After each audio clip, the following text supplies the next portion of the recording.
Good morning to all the students of DLED second year session 2019 to 2021। आज से हम लोग अपना इंग्लिश का क्लास स्टार्ट कर रहे हैं। चाणक्य कॉलेज ऑफ एजुकेशन के प्रशिक्षुओं के लिए हम लोगों का सब्जेक्ट कोड है S6। इसमें सबसे पहले हम कॉन्सेप्ट ऑफ लैंग्वेज के बारे में जानेंगे। उसके बाद language acquisition and language learning के बारे में जानेंगे आज। इसके बाद problems in the way of teaching second language, इसके बारे में जानेंगे। First, concept of language. भाषा की संकल्पना क्या है? Language is not merely A structured system of sounds and symbols. It is much more than that. It has meaning and it enables us to express our feelings, thoughts, ideas and experiences. In addition, it is a medium of understanding and comprehending the world of ourselves. We know that a child of age 5 is not only comfortable in using her own language, but is also able to modify and use it creatively according to different needs. The complex structure of a language is acquired smoothly.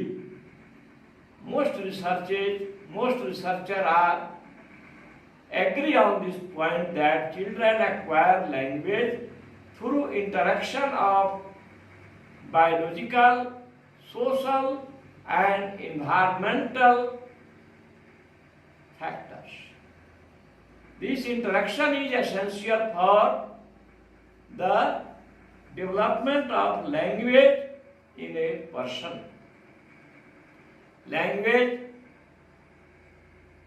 Linguists are now at some agreement that nature, biological faculty में आता है nature, and nurture आता है environment के लिए। तो nature and nurture, biological faculty and environment come together to influence language learning. We will focus on language in its social, cultural and potential context. This is helpful in making a wider understanding of language which was not limited to the phonetic, semantic, lexical and syntactic parameters of the language. भाषा की संकल्पना। तो भाषा केवल ध्वनियों और प्रतीकों की वाचिक व्यवस्था नहीं होती है। आप लोग हिंदी में भी पढ़े होंगे, हिंदी के शिक्षा शास्त्र में यह उससे बहुत अधिक होती है, क्योंकि इसके पास अपना मीनिंग होता है, अर्थ होता है, और यह हमारी भावनाओं को, विचारों को, चिंतन को और अनुभवों को एक दूसरे के सामने अभिव्यक्त करने के लिए हमें योग्य बनाती है। इसके अलावा यह हम लोगों की जो जगत है उसको समझने के लिए, हमारे संसार को समझने के लिए भी हमें मदद करती है। But is also able to modify and use in creatively according to different needs. विभिन्न आवश्यकताओं के अनुसार भी इसका प्रयोग किया जाता है। और almost all the creatures of the world except plants have their own language. Suppose birds, animals also have their language. They speak and understand the feelings and ideas of other animals. तो मनुष्य के पास जो है उसकी अपनी एक भाषा है जिसके द्वारा वो अपने विचारों और भावों को दूसरे के समक्ष प्रस्तुत करता है and get it back from others, और दूसरों से भी इसे प्राप्त करता है। तो इसमें हम लोगों ने देखा कि लैंग्वेज ही है, मनुष्य के पास लैंग्वेज एक ऐसी संपत्ति है, it is such type of environment, it is such type of property that helps him, that enables him or her to express him or her, his or her idea before others and get it back from others. अब इसमें जो है भाषा में दो चीज का महत्व होता है, नेचर एंड नर्चर। नेचर आता है बायोलॉजिकल, जो जैविक जो जीन्स होते हैं उनसे आता है नेचर, और नर्चर जो है यह आता है हमारे इन्वायरमेंट से आता है। तो नेचर आता है हमारे एंसेस्टर से, पूर्वजों से, और नर्चर आता है हमारे वातावरण से। दोनों को मिला करके भाषा का विकास होता है। आइए अब हम लोग पढ़ेंगे language acquisition and language learning में क्या अंतर है। The distinction between language acquisition and language learning was firstly made by Stephen Krashen in 1982 as part of his monitor theory। सबसे पहले लैंग्वेज एक्विजिशन, जिसका अर्थ होता है भाषा अर्जन, अब भाषा अधिगम होता है लैंग्वेज लर्निंग का। तो भाषा अधिगम और भाषा अर्जन दोनों में सबसे पहले भेद 1982 ईस्वी में स्टीफन क्रैशन के द्वारा उनके मॉनिटर थ्योरी में यह भेद बताया गया। अकॉर्डिंग टू हिम, उनके अनुसार acquiring language is a natural process, भाषा अर्जन प्राकृतिक प्रक्रिया है, whereas learning language is a conscious one, जबकि भाषा अधिगम सचेत प्रक्रिया है। यह प्रसंग आया है आभा रानी बिष्ट की बुक में आया है। The difference between language acquisition can be better and easily understood with the help of the following table.